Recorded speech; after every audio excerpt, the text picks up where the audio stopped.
Good evening, ladies and gentlemen. I'm very happy to welcome you to this 178th WiseViews Leadership Conversation. Please join me in welcoming Ms. Shaziya Khan. Thank you, ma'am. Welcome to this conversation. Thank you. I'll do a brief introduction and quickly hand it over back to you for your opening remarks, ma'am. Allow me to share my screen, please. As I mentioned, these are WiseViews Leadership Conversations, which we have been hosting for more than 3.5 years now, and every Friday. And this is session number 178. The topic for the day is the challenge and charm of building integrated brands. This is going to be helmed by Ms. Shaziya Khan, who has already joined us. And after this introduction, ma'am will start the opening remarks. Followed by that, we'll have two clusters of Q&A for 40 minutes. And everything will be over in about an hour or so. Let me take this opportunity as a privilege to introduce Ms. Shaziya Khan, and she is a brand communication strategist and insight chaser.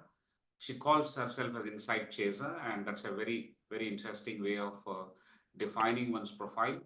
Her career spans luxury, grooming, wealth, and well-being brands such as De Beers, The Leela, Unilever, Johnson & Johnson, Zydus, Godrej, Kellogg's, and industry bodies like Association of Mutual Funds of India.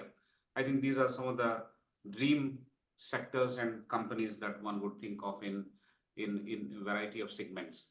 She is the first Indian to win the J. Shiat Grand Prix.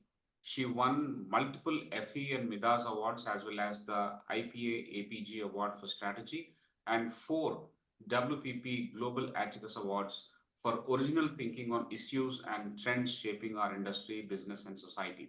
She delivers several guest lectures.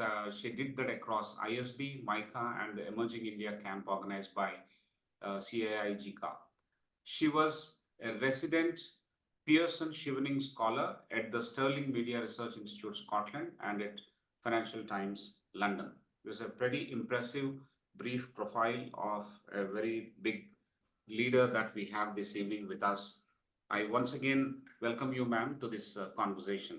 Now, I Thank will you. take one more minute to introduce my esteemed colleague, Dr. Prasad. He is the Senior Director of Academic Wing at ICFAI Group. He brings 3 decades of rich experience as an entrepreneur, as a corporate professional, and now as an academic at ICFAI Group. He holds BTech from IIT Bombay and PGDM from IIM Kolkata. Welcome, Professor Prasad. Thank you so much for joining. And I'll now stop sharing the screen. And we are all set to understand the theme that you are presenting today, ma'am. We would like to have maximum time for you, about 20 minutes. And we would love to quickly get into Q&A after that, so that in the second cluster of Q&A, we can allow the mic to be open for the audience to ask a few questions directly as well, depending on the time. But for now, it's over to you. I welcome once again all the members who have joined around the screen this evening. They hail from various sectors, both technology, education, and financial services sector as well. And more people are joining, and we can look at that profile a little later as well. For now, over to you, ma'am. Thank you once again for joining us. Thank you. Thank you so much.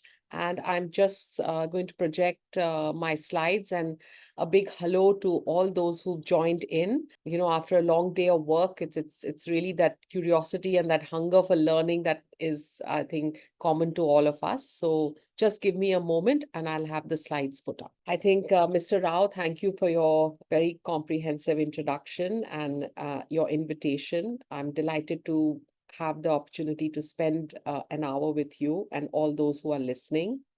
And these are my contact details. And I'd just like to add, in addition to the work, I have most recently published a book, and it is called Have Biscuit, the way in India we all pronounce it, and consciously phonetically written as that. And it is all about insights mined from everyday things like even pressure cooker whistles going off in an online meeting such as this one, or matching chiffon dupattas and so on and so forth. And we can talk about that some other day. Today, I want to dwell on integrating with an edge. For everybody today, having an integrated campaign or integrated thinking is hygiene. It's the new normal. How do we do it that there is a competitive edge? There is something extra in the way we integrate. What I thought I'd cover is very briefly recapping the definition of integration in the world of marketing and advertising specifically. We are all familiar with it, but it's always good to have a refresh. And then the presentation is really a story of two halves. The first is about what is the mindset and the attitude that enables integration. And the second half is about what are some of the sparks that can trigger integration, and just some thoughts on that. As a keynote, I am particularly fond of this thought, which is from a book called The Brand Innovation Manifesto. And it says that it's about having a number of ideas working together. And that's the essence of integration. And we'll talk about that as we go along. So in this book, they have spoken of it as a molecule almost, where there is a credible fit between these different ideas and different elements. It's a cluster of related ideas, and it takes patient, gradual construction. And all of us some years ago, got introduced to the Harry Potter phenomenon. And if you look at it from a brand lens, there is the concept of reading. Reading once again became popular. It was, the story about J.K. Rowling, the author, bored in her legal secretary job and sitting in cafes and writing this. The whole concept of magic. Today, even birthday parties for children in India, we have a theme of magic and people bring out the wands and hats and all of that. Then there were those late night releases. There is a railway station, the 9¾ railway station. So an entire phenomenon got created with these little, related cluster of ideas around it. Similarly, Starbucks. Today, a lot of us go to a coffee shop nearby. And again, it's related ideas, the ritual of calling your name, how they describe the sizes, the kind of blends they introduce, the baristas who make the coffee, the sample packs, the seasonal innovations, and all of that works together to create a certain association. And I thought that looking at brand as molecule is a very dynamic, evolving view of brands. And it naturally points to the idea of having extensions, having directions which are well integrated. So this is something that I thought is a good context for our discussion.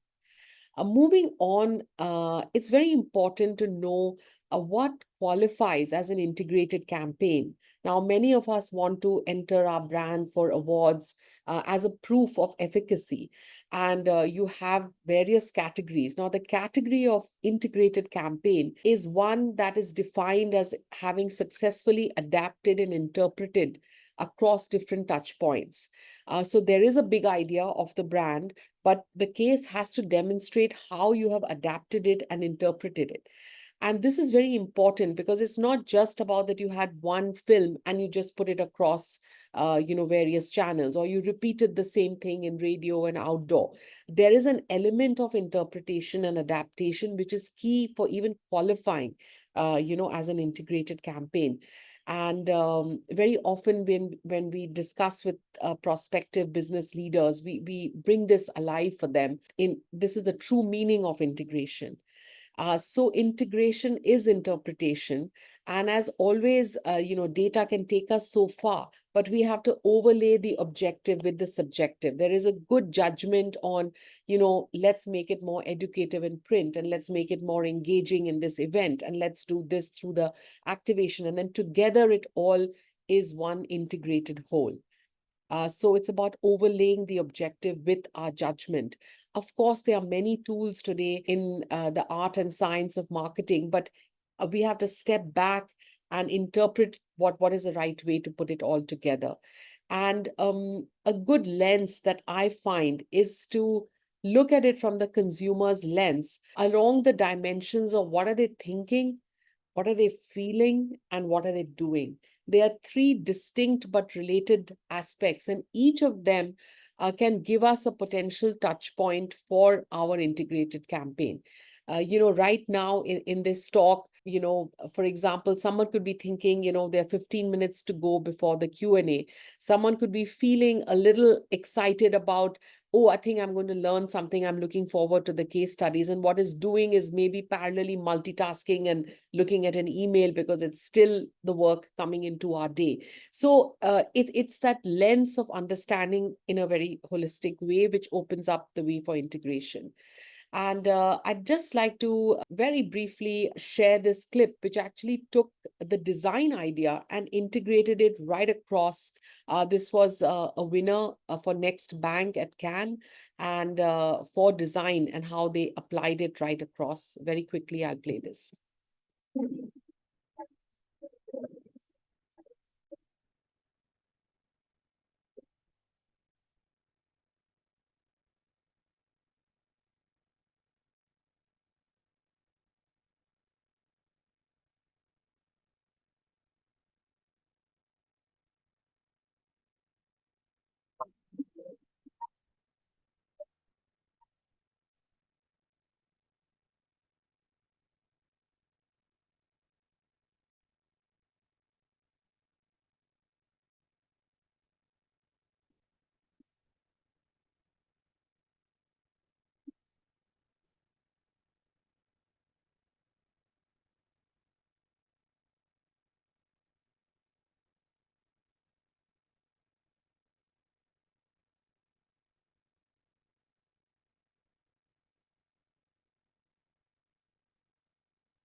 I won't play the whole thing in the interest of time, but basically, a bank talking to young people using design as a language and integrating it right across the offering, both from the emotional connect and the actual services that were on offer. Very, very simply, providing that interface.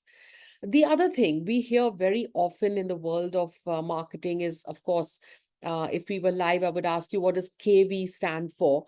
And we know KV is key visual. So a lot of campaigns are all about, we hit the launch button once the KV is locked. But I would urge that it's not as simplistic as just putting the KV across all the channels. We have to punch beyond that to interpret it, because it's not merely duplication, while there could be a key visual. And I know everyone, all of us are big fans of cricket and MACD, as the young people call it. And this is a case study where there was an offer from McDonald's using a cricketer, and they integrated it in a way without duplicating it. Let's all have a look together. For the 2010-2011 summer, McDonald's launched a new limited time only chicken range that was so delicious. It was branded Chicken So Tasty, it sells itself. Then, to help promote it, they signed on the world's most infamous cricketer, Australian spin bowler, Shane Warne. But was a spokesman, let alone one as popular as Shane Warne, really necessary to sell a product that sells itself? The answer? No.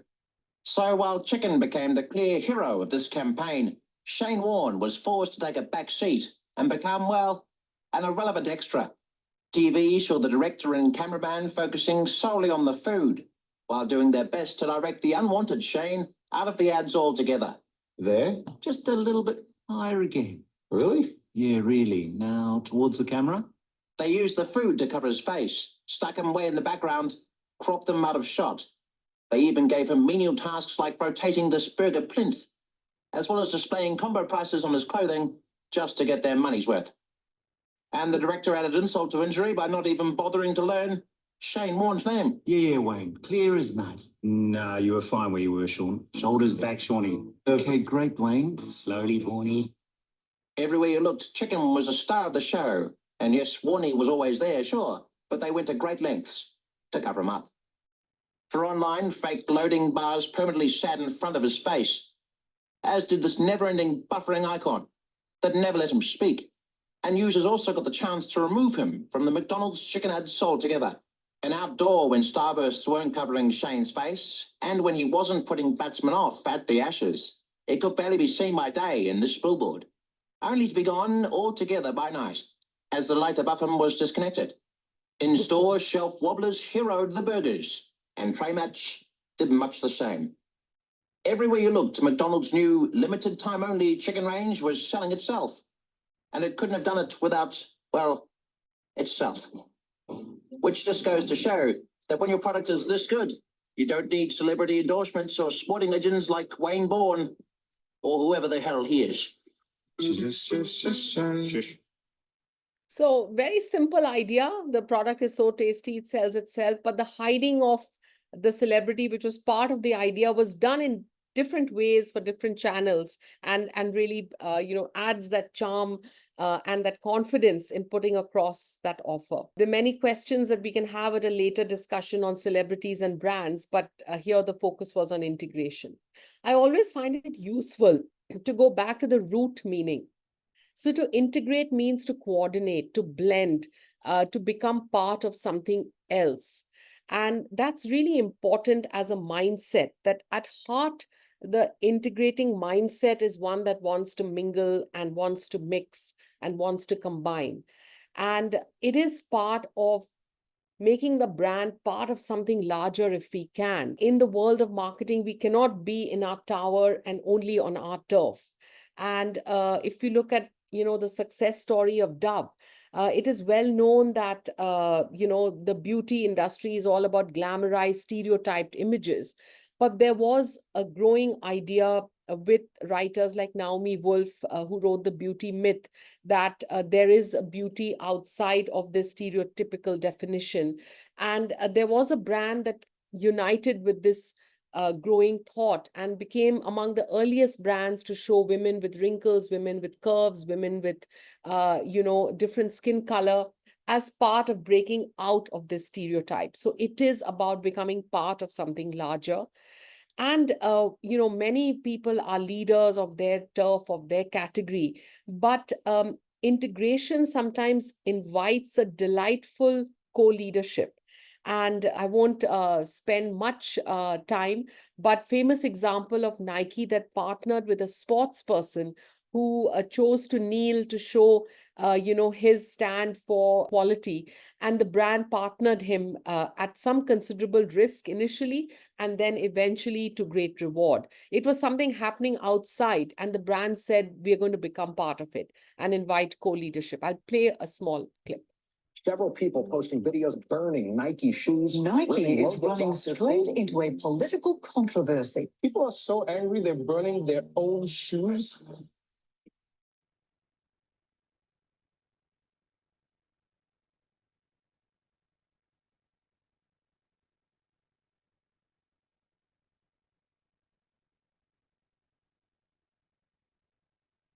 Colin Kaepernick refused to stand during the national anthem, taking a knee to protest police brutality.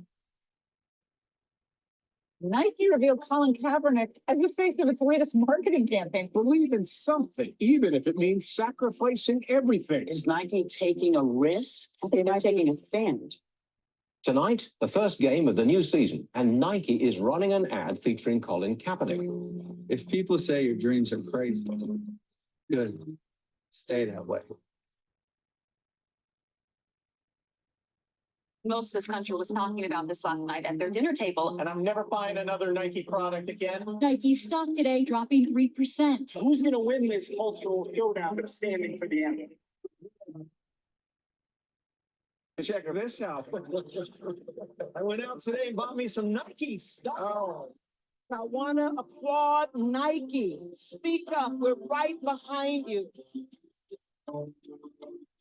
This thing is bigger than just the United States, and I think it resonates throughout the world. Kaepernick asegura que es Just do it. Nike stock reached an all-time high last Friday. I'm gonna buy more Nikes now. Nike's on the right side of history.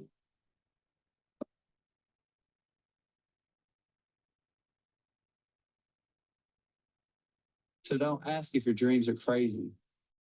Ask if they're crazy enough. And you can imagine the kind of discussions a team any team that wants to unite with something happening outside to add that edge, what it takes. But at the core, it's that sense of belief that, the brand fits the values and so forth.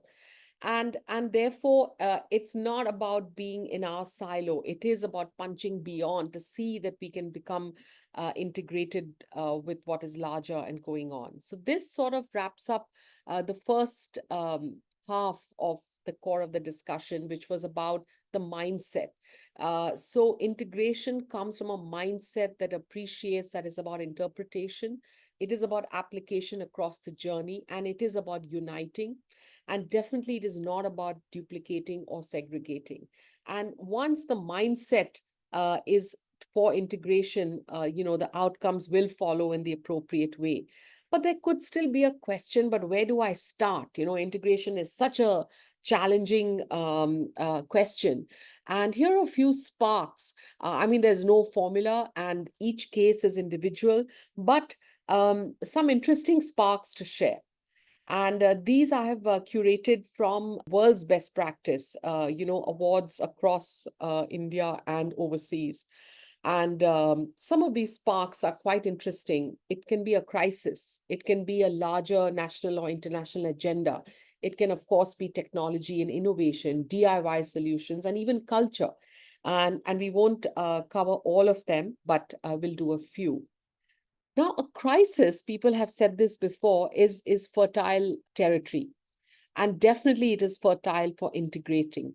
And I want to show you an example of a bank. It was in the backdrop of a big debate, and this was the Brexit debate, and the bank is HSBC.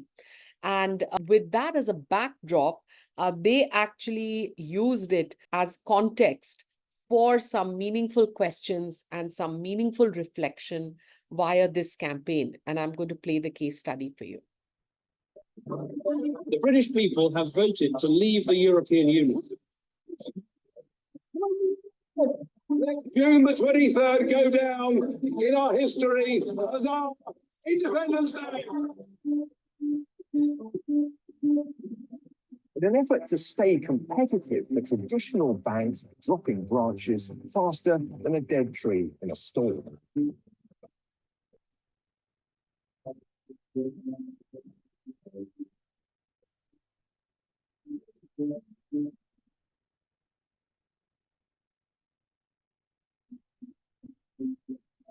Start the day with a Colombian, a Guatemalan, or a piping hot Costa Rican.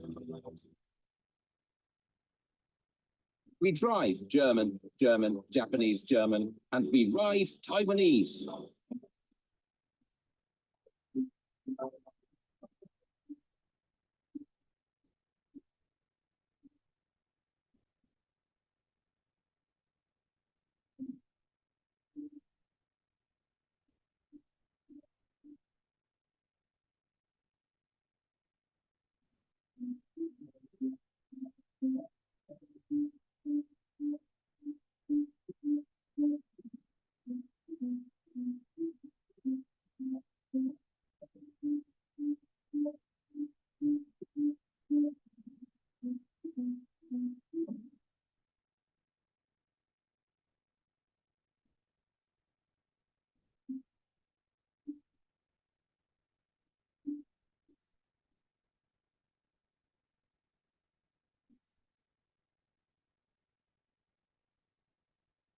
We live on a wonderful little lump of land in the middle of the sea, but we are not an island.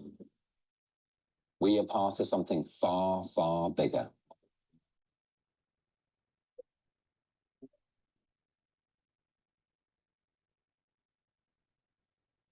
So, for years, they've been about the world's local bank. So it's absolutely true to who they are as a brand. At the same time, using what's happening in the backdrop to talk about the kind of people they serve. And of course, the scale comes from if there is integration of a category or a brand with a broader agenda. And nothing more inspiring than mutual funds, which were created with an act of parliament in the 1960s to enable wealth creation for the common man. And the Mutual Fund Sahi Hai campaign, is about enabling that and putting out that larger agenda of wealth creation. I'll just share a quick glimpse. From mutual funds are subject to market risks to mutual funds Sahi Hai. Our campaign made the common man realize that mutual funds are indeed Sahi. In the initial 3 years, the Mutual Funds Sahi Hai campaign created awareness, busted myths, and reassured against volatility. Something very simple, like a DIY solution. A brand, did that, just stepped in to enable a sense of participation with what is going on now. When masks were in short supply or people did not know what to do, the Times of India with their agency put out Make Your Own Mask. With spare clothes and scarves and dupattas and stoles, what's lying in the house, and so helpful and so practical. And we are living in the age of technology, and I would like this to be my final case. This is a B2B solution, and they use technology to add delight. It's a paint company, and every paint company has something which is called a shade card. They used technology to add delight even to the shade card. It was called Speaking in Color, where through AI, if a voice described a color, like a particular shade of like the Caribbean Sea, or the sunset at Juhu Beach in Bombay, or how green the grass is, in the fields of North India, etc. And the AI will generate that image and you will get your precise shade. So all it was about was you describe a memory, field of flowers, a particular lake, a mountaintop, and the image will come out. So I pulled out an example. A lady could say crystal clear Caribbean Ocean, and the image would come out of that color. And then one could even add some variations to it, like this is the spectrum of crystal clear Caribbean Ocean blue, and you can say, oh, add a little more green, and it could do that, and then you get the harmonies. Similarly, one could talk about an art district, like in Mumbai, we are going to be having the Kala Ghoda festival, and one could say the Kala Ghoda festival colors, and it would throw up something. Or one could take, natural beauty, a particular mountain or canyon or river or lake, and it just opens up the spectrum. So just wanted to share how some of these are starting points for integration. We have the right mindset, which is leaning towards interpretation, application, intermixing, and then we can look outside ourselves and see how that can be a perfect backdrop to give us a competitive edge. And some of these starting points can be unexpected, like a crisis or DIY solutions. And of course, a larger agenda that we want to support, and technology that we can use in the most hygiene of elements of our business to make it a delight. So with that, I'm open for all questions and discussions, and I hope I've met the time. Yes, ma'am. You're dot on the time. Well timed. Thank you. Right. Thank you, ma'am. That's a wonderful presentation, well structured, quite neat, true to an an advertising professional would do. And it speaks a lot of aesthetic sense in which you have delivered the entire session. It's pretty clear. On one hand, it is talking about the multifaceted approach in integrating the integration process itself for the brands. On the other hand, there are integration areas overlapping work versus political incorrectness or political correctness for that matter. It is overlapping in terms of tangible and intangible participation for the consumers, customers. Yes. It is also overlapping in terms of craziness versus banking on crisis. For example, Yes. moment marketing. Yes, So moment. it is overlapping on several such issues. and it has given us the examples to understand much better. But Yes. we want to punch beyond, and Sure. that is basically the Q&A. I'll request and invite Professor Prasad to come in and start the cluster number 1 of the Q&A. After that, I'll come back to the second cluster, and during second cluster, I'll request the audience to raise their hands so that we can have a couple of questions taken up live. So all the best, and Professor Prasad, thank you so much. Thank you, Professor Rao. Thank you, ma'am, for introducing this idea of integration in communication and branding. Yes. Let me start with, some sort of a foundation to this. You have seen quite a lot in your journey, in your career in communication and branding, and in integration, perhaps even in differentiation. So if you have this differentiation versus integration, both of which is used for different purposes, how do you look at the evolution over your career? What have been the driving forces which have shaped this kind of evolution? I think that's a great question. And I feel that two things are happening in parallel. One is that because attention spans are getting shorter and shorter, one factor for both differentiation and integration has been keep it really simple. Simplify it to the extent that it fits a generation that doesn't read, that just skims, or that is always multitasking. There was some data recently that said that even viewership numbers should be questioned, because while people may be watching the TV, actually they're also scrolling the news on their phone or their iPad or some other device. So attention is really split. So this is forcing people to get simple. And the other hand is that because people are so aware and plugged in, you have to, land something that really resonates with them. So at one hand, it is simple, but on the other hand, it has to be quite nuanced and quite deep, that it really resonates. I think that requires the pre-work and the groundwork, a lot of research, a lot of insight mining to really land on that.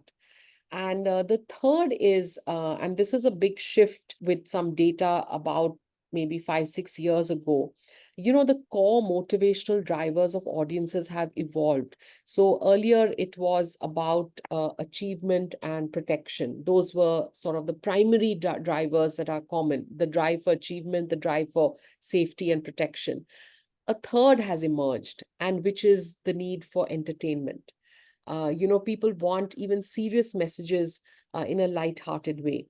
And there is a demand that when you integrate, and this is why the channels have expanded, there has to be an element of make it delightful and make it cheerful, make it slightly entertaining as well.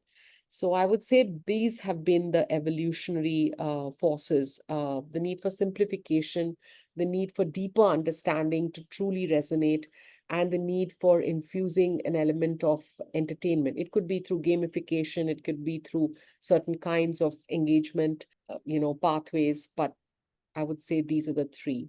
And they're quite challenging. Each is demanding in their own right, and all three happening at the same time is quite something to navigate. Excellent, ma'am. I think you have explained it in very simple terms.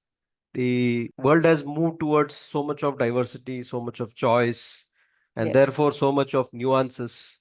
And therefore, you have put forth that integration is perhaps a solution in communication which goes through to keep a balance from the earlier differentiation aspect. Thank you, ma'am. Thank you. Yeah, I move to the next question. When we talk about integration, is there something like an optimal level? There are so many use cases, so many different types of backgrounds, some which need higher level of integration, some which need lower level of integration. I'm not too sure about, as a learner, how do I understand integration? Is there a nuance in it in terms of the level to which one wants to go in integration? I'll give you an example. For instance, we are an educational institution. And we have programs at different levels. We have programs in different states. We have different identities as different institutions.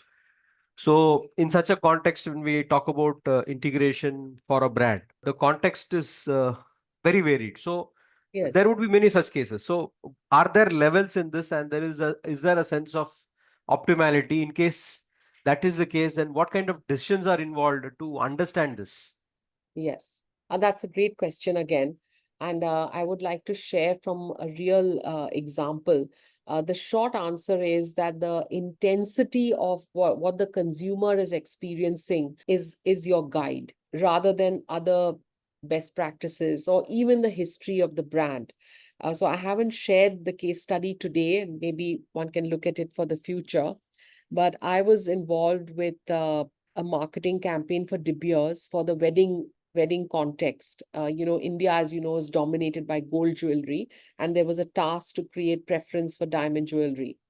And without going into the details of the case, we found lots to develop there. But on the question of integration, after the whole solution was solved and done, I remember till this day, I did the consumer work myself. A young bride in North India turned to me and said, even if you gave me lakhs of rupees, I would not wear a diamond necklace at my wedding. I was taken aback. I said, why are you saying this? How can you make such a statement? It's so aggressive against diamond jewelry.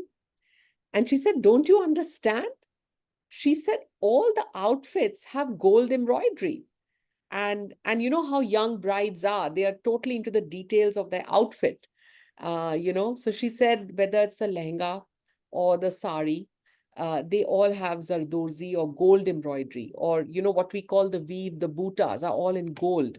Then she said all the accessories are in gold. So she said nothing matches. Diamonds are white. And as I uncovered and followed that lead through, I presented to the marketing team a new channel, which was to go to designers and ask them to design outfits that matched diamond jewelry, where the embroidery color was a paler shade that would go with diamond jewelry. And it was the intensity of the consumer's practical, human experience that guided us. It had never been done before, though they had done this marketing at weddings for decades before. And it was one of the main reasons this case won a lot of awards world over, was that we created a new channel, which was the wedding dress. And actually, when you look at it in hindsight, and I often see that, it's the most simple, helpful thing to do, that anybody would say that, yes, jewelry has to match your outfit. But the outfits were going one way, the jewelry color was going the other way. And then when we integrated it, it was a key element, one of the key molecules that really made this category, take off. And it created a whole new genre of wedding dresses as well. So my guidance would be that, and I say this often in meetings, by the way, what is the enemy of success is not failure. It is past success. So every time we push together a solution, often initial response can be, but we've never done this before, and we've done really well as a business or a brand. But if there is a new consumer problem or a new consumer need gap that has come up to be addressed, let that be your kind of light on the way forward. And it's crystal clear. It will land and it will lead to fresh solutions, and you will rise above the debate. And I remember, someone telling me very wisely that there are no perfect examples. There are no perfect analogies. You can absorb them a little bit, but you can't really duplicate. Every situation is individual. So be guided by the consumer need gap or problem that is surfacing. I hope that helps. Yes, ma'am. Yes. I think you have put it across very well. You've taken a spectrum which is much larger than what is conventionally taken, and you have, Yes. No doubt that you're called an insight chaser. I think you picked out something which is not what is usually taught, and then looked at the embroidery and then built a channel around it. Yes. And I think you thought out of the box, and I think it was more synthesis in a way than analysis, which was there, and which is very key to integration. Sometimes the problem may lie at Yes. a different level, Yes. and may not be at the level that one is looking at. Yes. Yes. Thank you very much, ma'am. Thank you. Thank you. I come to the next question. Yes. Now, we are in a very opinionated and politically sensitive world. Now, trust is a very important component of the brand, and integration is always, of course, one of the aims is to build more trust. Yes. So, what do you do to build trust when in this sort of an environment where things, people are opinionated, more politically sensitive? When you want to do integration, what do you do? Can you give some use cases to highlight the issues involved? I think I haven't said it. It's a well-known saying, actions speak louder than words. It's a well-known saying. And I think in a low trust environment, if as a brand, you can step up and do something, people will really notice that. And I've, as part of working on something, I did work with employees of a big, a hospitality business. And the question was on trust. And there are a lot of questions on talent and diversity, and it is sensitive, right? And I asked them about what really stands out. And they shared a few incidents with me, but one of them was really indicative. One of the security guards was made a waiter, and the management noticed that in that restaurant, he had a very obliging attitude. He had a wonderful smile. He could not speak much. He was from a different state. He did not know the local language. And they said, no, but you've got the right attitude. We'll bring you indoor to serve. We'll train you. And all the other waiters, they told me that this means a lot to us. It means that the management is really watching us and seeing how our careers can progress. And, of course, they had very progressive policies and all that. But when people do something like this, and I was there with them, and this shy ex-security guard himself was hardly speaking, but all the other waiters were saying that the fact that action is taken, you're shifted to a different department, your strengths are being noticed, that means a lot. And there's a lot of data also on equality and diversity and all of that, which says that, trust is, of course, you have to have progressive policies and, like people have blind interviews or they don't ask, like overseas, they don't ask, what was your last drawn salary? They go by what is your current job, description about, and so on and so forth. There are many progressive policies. So how are you adapting them? But, it's not the policies alone. What data shows that are you included in the informal discussions? Like there is a group that's organizing, the Diwali get together, or there is a informal coffee or a chai session happening, adda happening in the office. Are you part of that? That inclusivity in the informal daily interactions plays a role. And I think these are pointers to what builds trust. There is trust in words. And yes, you need the right words and the right policies, but there is trust through action. And, as a brand, what consumers are saying, there are studies to show that 70% of consumers expect brands to step up and play a role in addressing problems in society. It could be that there are floods happening and you've organized a quick task force. It could be, a guidance that you're providing in time. In fact, I did a whole, some years ago, I created a paper on this. This question was, I was wrestling with it myself as whoever asked this question, that how do we build trust? And I call this paper the Big Bang of Do. And Big Bang of Do means it's all about stepping up and taking action. And not always do you have to take something big at scale. You may not have the budget for it or the, opportunity for it. And then I've broken it down as to how you can do it. But the heart of what I'm saying is trust comes through timely action.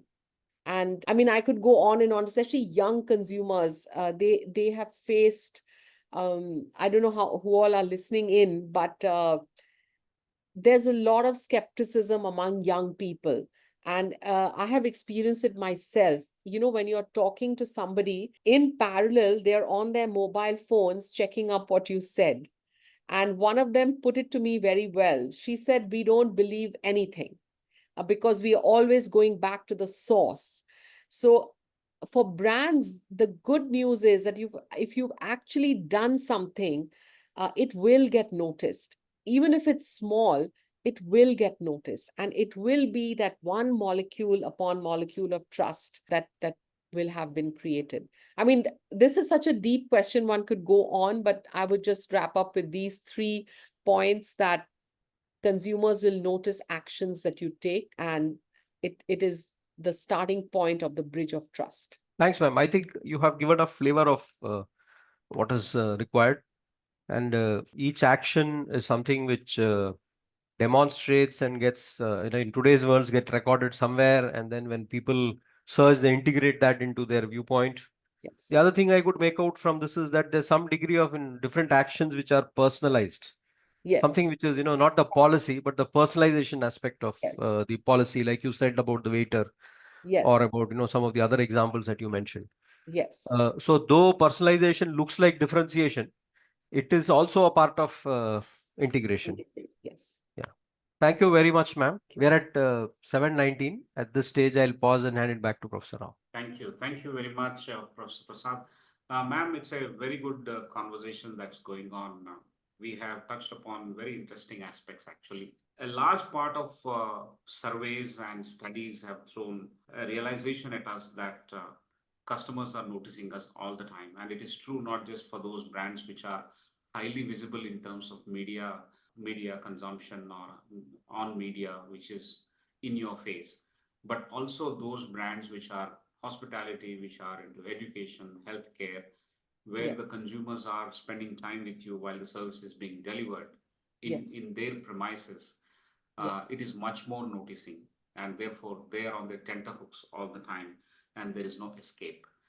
So the lessons are immense depending on the segment that you are working on, the sector that you belong to, and the gestation time that these consumers spend with you while receiving your product or service.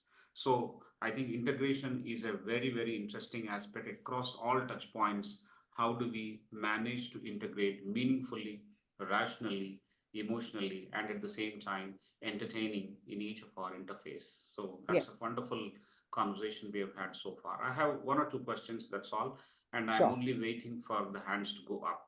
Until then, I will have a couple of questions, ma'am, if you permit. Sure. And these questions are pretty simple. Okay, you have worked across a variety of industries, multiple industries, from luxury to wellness. What is your favorite sector? And when you worked in any particular sector, at least 1 or 2 becomes your favorite sector, and probably help us understand why. Oh my God. Okay, so I have to take a call.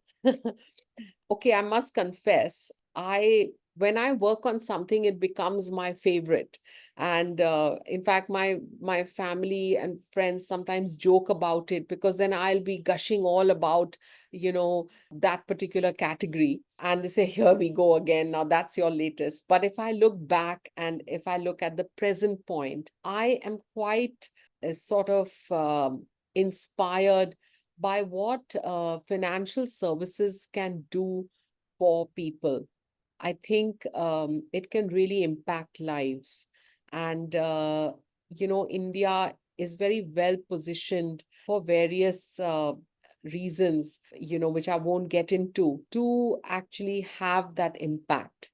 And Indians have a very rich connection, with understanding progress, and there is a hunger for, absorbing more, particularly among sectors, like a lot of investment camps actually have senior citizens visiting them, because they want to learn more. They now want to apply the time that they have to financial services.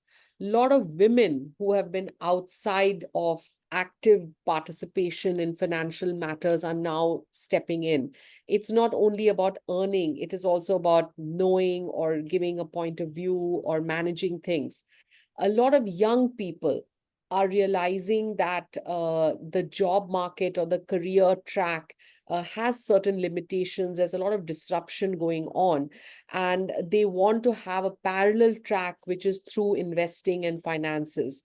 Now, so there is a lot going on across segments who are waking up to the idea of more engagement, more participation. And some years ago, I led a study called the Financial Muscle Study, and we tracked how attitudes have changed. And, one of the biggest attitude shifts was the notion of joint responsibility, in the sense that today, to have a secure life in the future and present, all members of the family have to play a role in financial aspect, and that is opening up the home for new kind of conversations, opening up channels.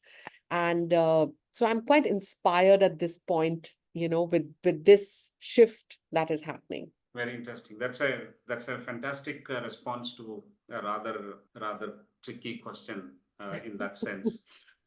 What I'm enjoying is that you have stuck to the professionals' duties in terms of enjoying the shifts, the way the consumer insights are moving, consumer preferences are moving, Yes. and then instead of actually commenting on industry, you're sticking to the consumer. So the consumer Yes. lens is helping us in this aspect also. I'm sure it's a guide for all of us Yes. to stay focused. For example, in education, if you think what is good for the student, everything else will be good. Exactly. Isn't it? Exactly. Everything else, there are too many views. There can be best practice. Maybe it worked in that situation, but how do you know it is exactly what applies in this situation? So the true north will come from the consumer experience, and just dwell on that, and it will be the light. Correct.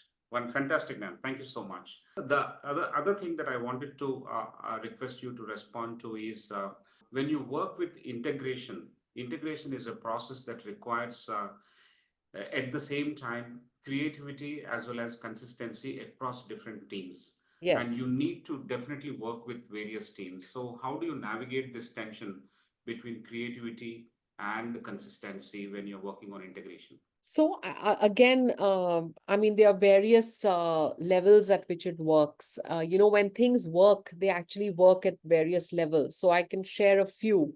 I think at the paperwork level, as a brand person, any team would put down certain guardrails, or they would call them memory structures, or they would call them, the brand documents. So you would have some documents which clarify for anyone who's going to be working on in the future or present or in a different department. What is this brand about? So there is an understanding of its expression, its vision, its core, and people stick to that, and they springboard from that. It's not meant to be a limitation, it's meant to be a guide, so it all sounds like it's coming from the same brand. Now, that is what is on paper, but that's just the starting point. I think the second level is the interaction. And I have found in my experience that if we host meetings, like we have something called a day one, where everyone comes together and you share the approach and the challenges and the new path, it builds a sense of ownership. Integration can begin with the papers being in place, but it actually comes from the hearts and minds all pointing in one direction. And if you take the care to host those kind of meetings where the entire team, the integrated team, even the sales team, the technology team, the distribution team, is all the global team, the regional team, they're all part of it. It builds that momentum, and people really appreciate that they were part of it from the start. And then as it unfolds through the year, there is support, there is alignment. So taking time to align through interaction is important. And build that bridge, keep that channel open. And I want to say that even if there are times that you find a lack of responsiveness, for example, or people cannot make it, etc., go the extra mile. Take the onus as the champion of integration, to take that trouble to include people, and eventually they will come on board. It's required. If you're part of a team and you send out something sooner, and do it at a decent timing and frequency, let people know in advance. It's very important that there is space created for their engagement. Create that mutual space where they can come in and give their views, etc. And it really then works as a beautiful process, and you will see that happening. Very interesting, ma'am. Thank you so much. Yeah. I think you talked about the bare minimum documentation required, which serves as guardrails. Yes. The second one is interaction leading to alignment, and the third Yes. one is going extra mile to bring in that creating that space for them so that they stay included. Wonderful. Yes. I think these are practical guidelines for all of us working on several teams for integration process. Wonderful, ma'am. One last question I have from the list of questions that I have is that what are some of the biggest leadership challenges? And now I'm looking at a level from where you're operating, you have been operating. One is at the functional level, other one it is the leadership level. At the leadership level, what are the biggest challenges, say one or two challenges when we are working with cross-functional teams? And all the teams may not be in one location. It may include the additional element of diversity in terms of region as well. Yes. I think I would say, in my experience, it is separating the signal from the noise. I think at a very high level, it's about distilling, like, what's the signal and what's the noise. And there's a lot of noise going on. And not only for yourself as an individual, but for the operation that one is looking at in a larger sense of responsibility. That signal from the noise is very important. And there are a lot of personalities involved, a lot of views involved. And sometimes they are part of signal, sometimes they are part of noise. So how, as a leader, how do you distill that? And I have found that keeping a very close ear to the consumer often is the guide to help you, one of the key guides to help you separate signal from noise.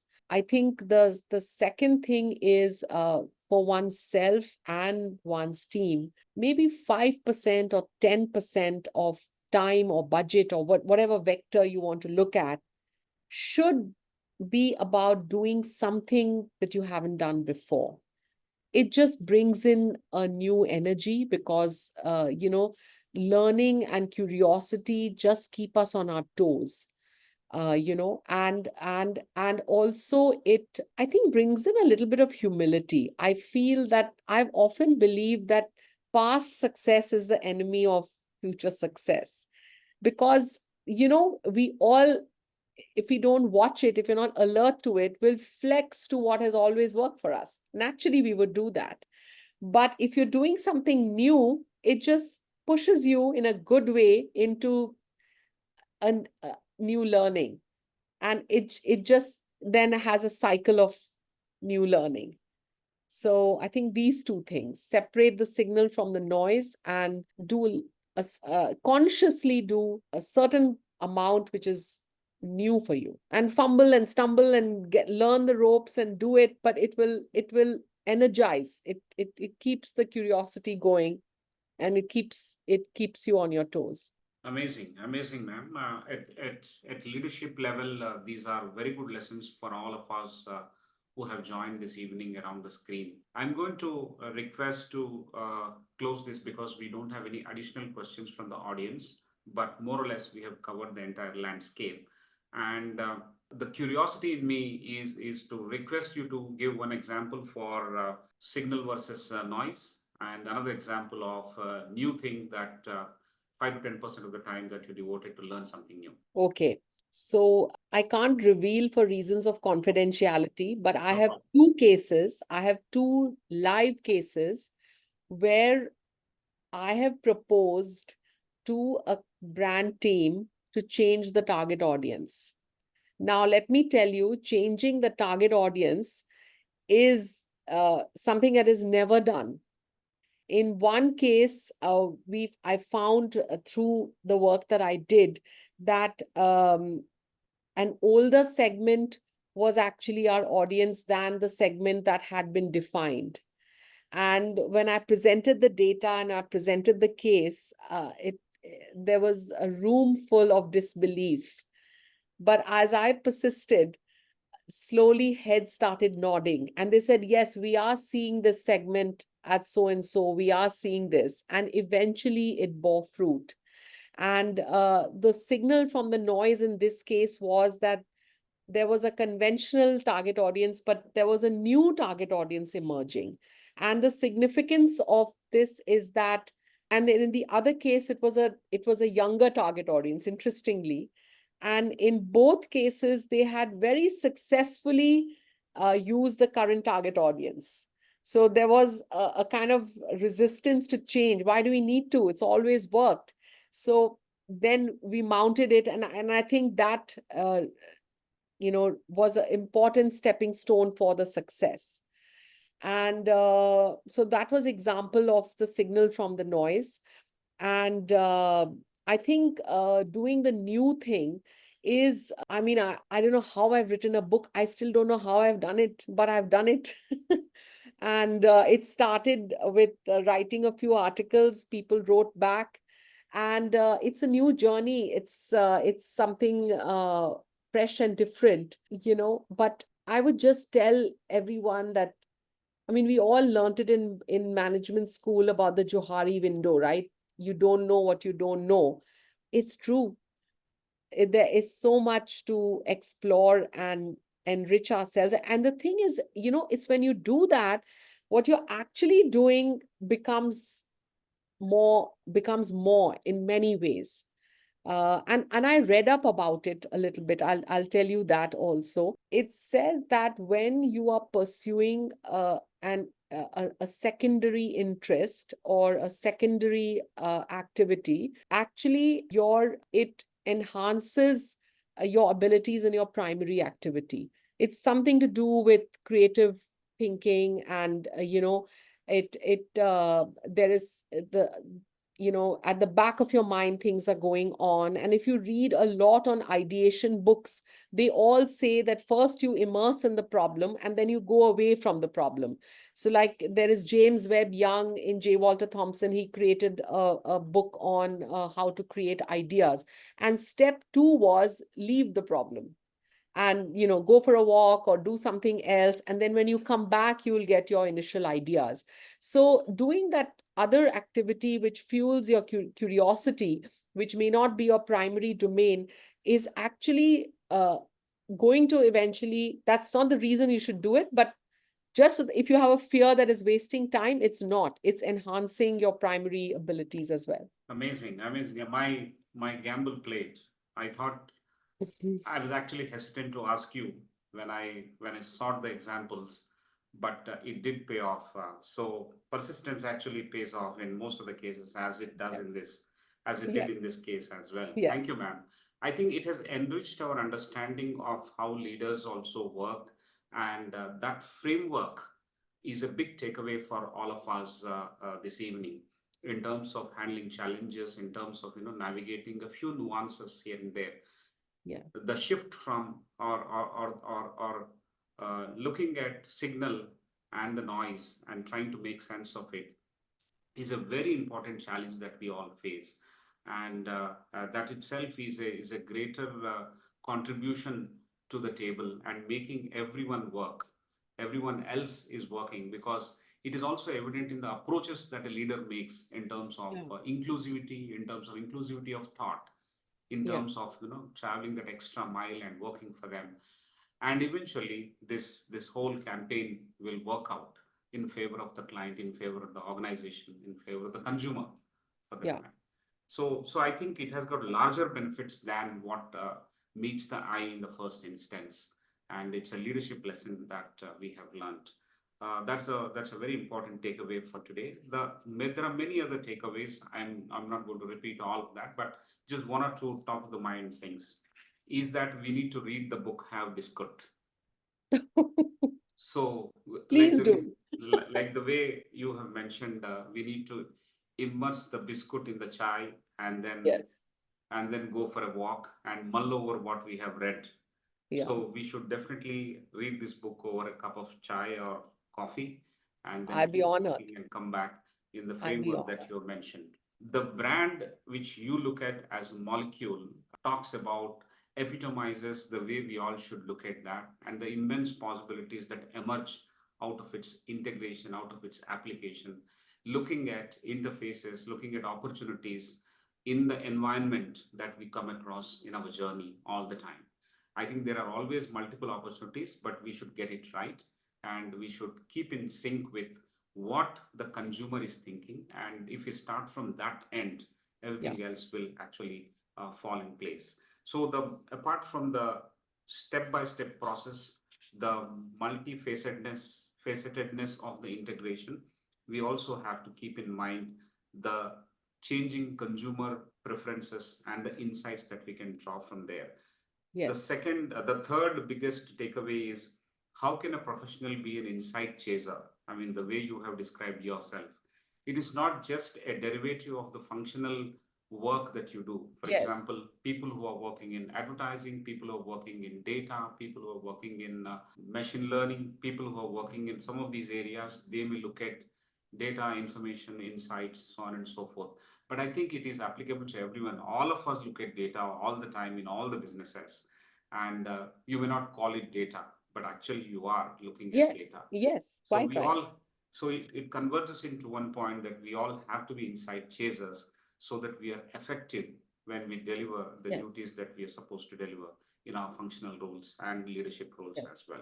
So that's the third and very important takeaway for us. Yes. How do we balance the simple versus nuanced when we are integrating, or when you are working as a leader, is also a very important aspect. Making people respond over tangible and intangible ways of participation, especially in terms of the consumer. Inclusivity builds trust. It is not just for our employees and the team members, it's actually for the consumers as well. Inclusivity builds trust. It is a working lesson. It's an object lesson for a team builder. It's an object lesson for a team head. It's an object lesson for a functional expert, all put together from different lenses that we look at. Trust comes through timely action. I think brands are looking at, the consumers are looking at brands in terms of standing up for some social issues.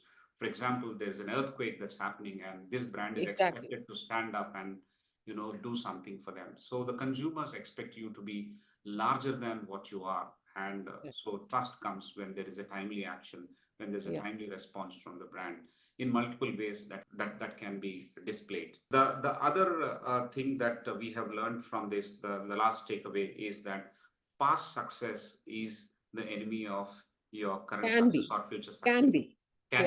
If you rest in the past laurels, if you go by what you have done always, there is no way that can be leading to something new that you can look at. So that's a wonderful takeaway. Again, it's having multiple applications.